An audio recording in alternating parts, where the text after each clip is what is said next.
the conversations between Pakistan and the IMF, do we know when the next mission is going to be, when the next group from the IMF will be arriving in Pakistan and when those talks will begin? Yeah, and as you know, on the back of a successful 9-month standby arrangement, we went into a larger and longer program with the fund. It's a $7 billion program over a 37-month period. So that was approved by the executive board in September. So we are well into that program, and the first official review mission will arrive mid to end February, because we are now on a 6-monthly review. Right. Economists have expressed some concern about the ability to reach the tax targets. Are you on track? What are you aiming to reach? Yeah.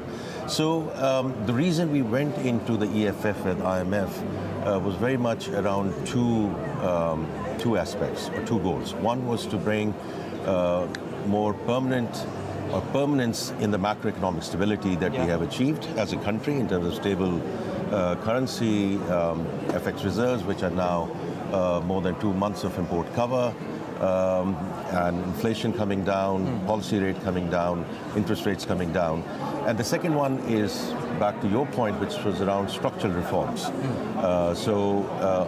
To get to tax to GDP ratio of about 13.5% during this time period. And I can tell you in December, we got to a number of 10.8%. So what I would say, we are well on our way to achieve that target. Not only because IMF is saying that, is from my perspective, the country needs to get into that benchmark to make our fiscal situation sustainable. And some of our viewers might have, just to address the elephant in the room there, our lights went off a little bit right now, so they're back on. The conversations around, and the lots of moving parts to your point, and hopefully, of course, things do go according to plan. Are new taxes or tax rates on the table if you do need to revisit those options? Well, from our perspective, we are very clear that we are focusing on two things. One is to widen and deepen the tax base, so the sectors which were outside the net, like agriculture, like real estate, like wholesale retailers, bringing them into the net. And secondly, increasing compliance. Compliance means all the leakage in the system has to go away. Very much focused on these two aspects, and therefore remain quite determined to get to that tax revenue number by doing both of these. Your growth target for next year, 3.6. Can you reach the 3.6? Of course, the World Bank has expressed some concern, saying under 3%. What are you targeting next year? What are you on track for? Well, I think now that we are into that phase of stabilization, now where do we go from here? We have to very much focus on sustainable growth, because what has happened in the past, and that's why the country has gone through boom and bust cycles, is that the moment we touch 4%, because it's an import, or has been an import-driven economy, we get into a foreign exchange issue, balance of payment problem, and we go running back into the fund. So what we are now very focused is to fundamentally change the DNA of the economy to make it export-led. So 3.5% for this fiscal year, and then over the next 2 to 3 years, moving towards a 6% target. Do you expect to then, I think as a next step maybe, do you expect to then be able to tap again the global bond markets, for example? And do you expect also some credit ratings upgrades, if that is, of course, on deck? Yeah. So we have had credit rating upgrades, sovereign upgrades from all three rating agencies over the last sort of 8 to 10 months.